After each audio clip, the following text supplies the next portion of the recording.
TheorySabers.com.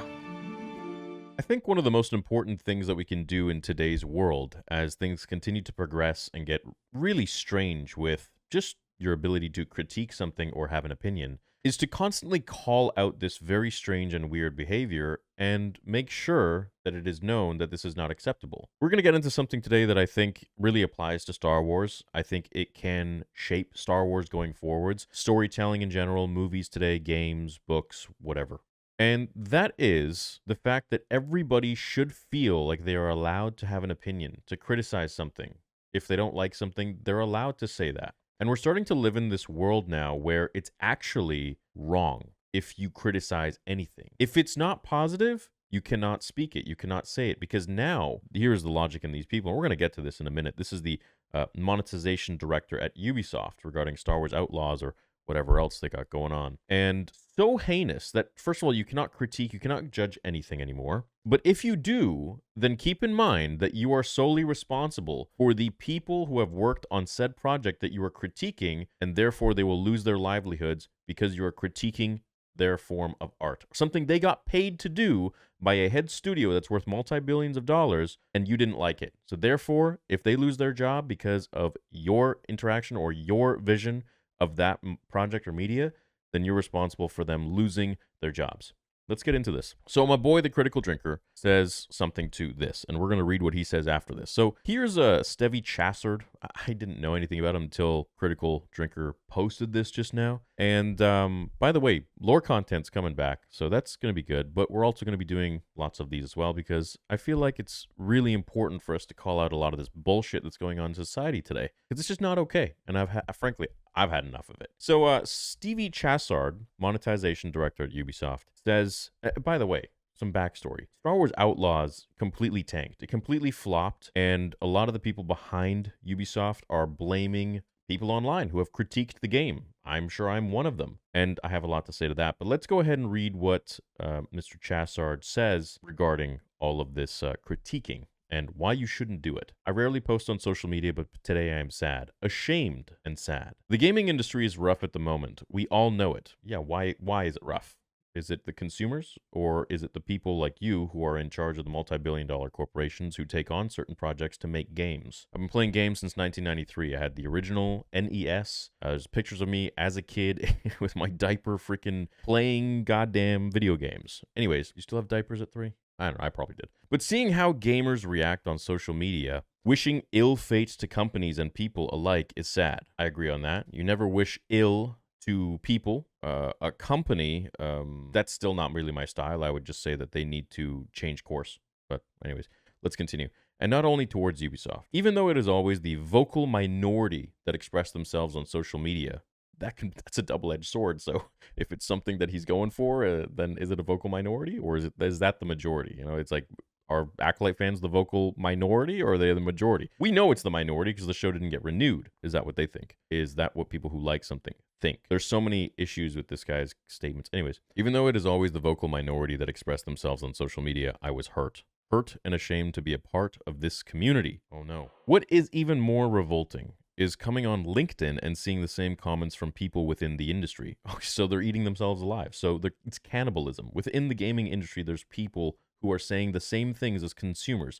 Kind of weird. It's almost like they're people and they want to enjoy product too, or maybe they have more of a professional outlook on something since they're literally behind the veil making it all happen as well. On top of exposing yourself as clearly non-decent human being, you are affecting thousands of employees that are already impacted by all the hate despite doing their best to deliver incredible experiences. To this I say, absolutely everybody who gets a job and is paid to do so did their job. If the job was poor, then that's up to the studio to hire them or fire them. If the overall project was received poorly by the consumer, by the customer, which is what it was made for them to make money, you hope you make a good product and the customer enjoys it and purchases it, and good word of mouth flows about your product, and more people will be like, all right, let me give this a shot. Now, not everyone's going to like it, but if most people are saying good things about it, then hey, great.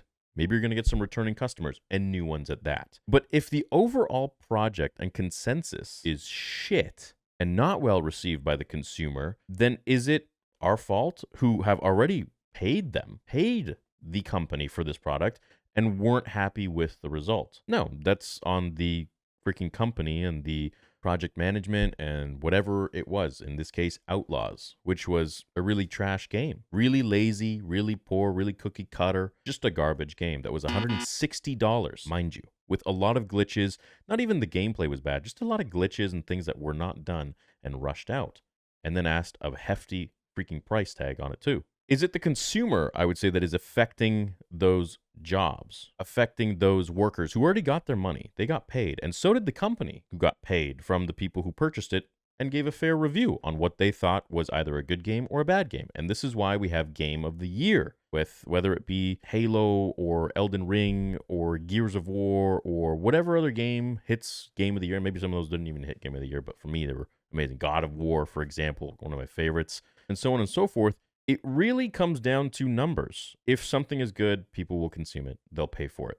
It's really that simple. If someone thinks something is good, they'll buy it. It's not rocket science. And that's why you have statistics and numbers.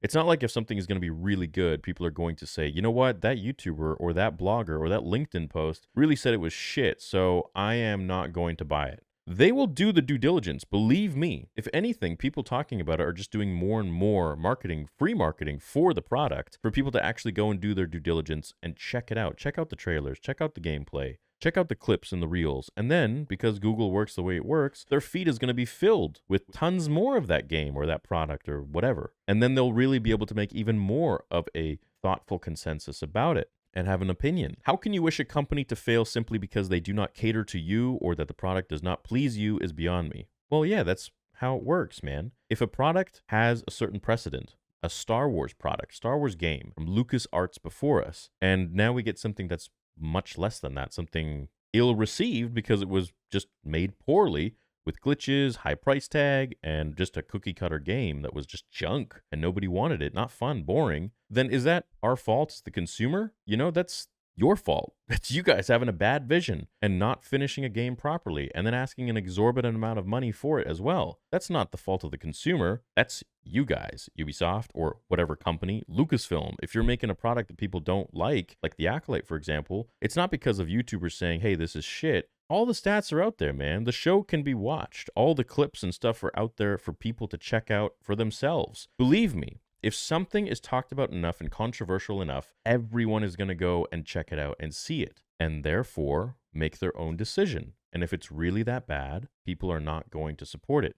It's that simple. We're all on the same boat. Yeah, absolutely. We all want good products, and companies want to be rich for making a good product. That's how it works. Please, please, please stop spreading hate. So this is what I have a problem with. I agree. I don't like people who spread hate. However, I believe that hate here, and in a lot of cases today when it comes to critiquing media of any kind, is now misconstrued and confused with having an opinion. And I think that is just so ridiculous. I think it's just not okay. I don't think it's acceptable. And I think we really need to nip this in the butt before this starts to become a bigger and bigger thing, where toxic positivity is running rampant in the streets, where everyone has a gag order unless they blindly freaking love a piece of shit product and ask for more. Because you know what's going to happen?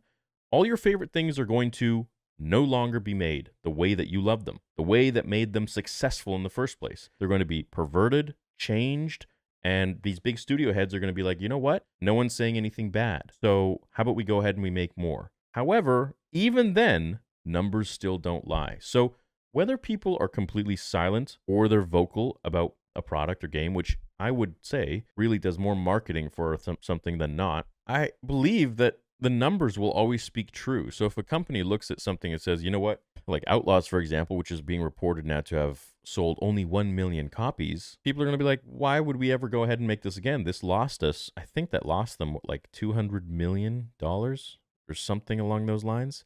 I mean, the game was $160 3 days before launch. To play it 3 days early, I should say. And then now it's, I think, like $59.99, some people were saying. I mean, that's a huge drop. That is a massive drop. Look at GTA. It's still holding its figure. It's still holding its value pretty good. It's because the game was extremely expensive and they put it in the right spot. They put it in the right place where the game actually turned out to be timeless and good. I mean, that game is super old now, GTA 5, and people are still playing it like crazy, and they're anticipating GTA 6, which I can't wait for. It's going to be amazing. So while I believe, yeah, we shouldn't be negative people, when it comes to judging a product or a meal or a food or a restaurant or piece of art, that is literally your duty as a human being, is to judge that thing and to be like, well, you know what? I don't like this. Okay, why don't you like it? Well, for this, this, and that reason. Okay, sure, I can see that, but you know what? I think differently and I enjoyed it. And that doesn't mean you have to agree with them. That just means that you have the right to give your take and give your opinion on everything. You don't got to shut your mouth. You don't got to just be like, yeah, Star Wars Outlaws, was a bunch of really talented people that came together and worked on something. Sure,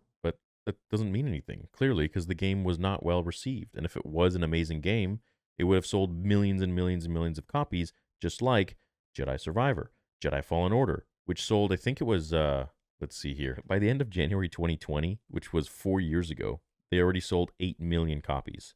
Over 10 million units were sold by the end of March 2020. So within 2 months, they sold 2 million copies. By June 2021, the game had reached 2021 had 20 million players, man.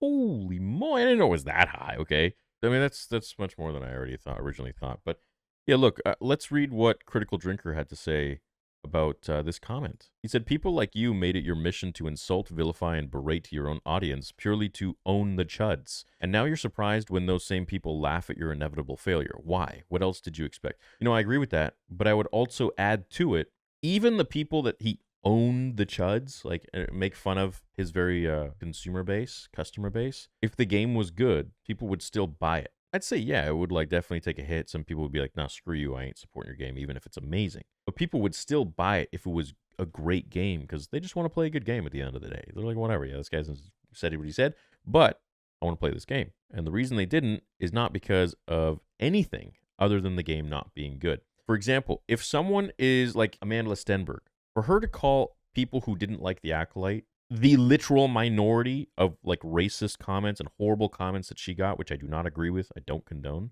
for her to call every single person who didn't like The Acolyte, like me, for example, and to say you're racist, you're a bigot, you're alt-right, this and that. I mean, I take offense to that, man. I'm just a Star Wars fan and I want a good thing. Don't call me those things. Don't put me in some box just because I didn't like your shit product. I didn't like your shitty show, which was half-baked and not true to George Lucas Star Wars. So I take great offense to that. I think that's ridiculous, especially someone in that field to say such a thing about her own consumers, her own customer. Think about that. Like, well, if you don't like my hamburger at my restaurant, then you're a racist and you're get real, man. This kind of behavior I think needs to stop, and I love calling it out every single time that somebody does something like this. So I think you should as well. Always be respectful, because the moment you are rude, they just harp on that. First of all, it's not classy, and it takes away from your argument. And then they also just have something to say to detract from any of the actual points that you're making. So, just always be James Bond about it. Be like, you know what? Have your points, have your opinions, and give your reasons why. And leave it at that. Leave that on the table, just like the numbers are on the table. And the numbers don't lie, and neither do the facts. Love you guys. Thanks for listening to what I had to say. Hope you have a great day. May the Force be with you always.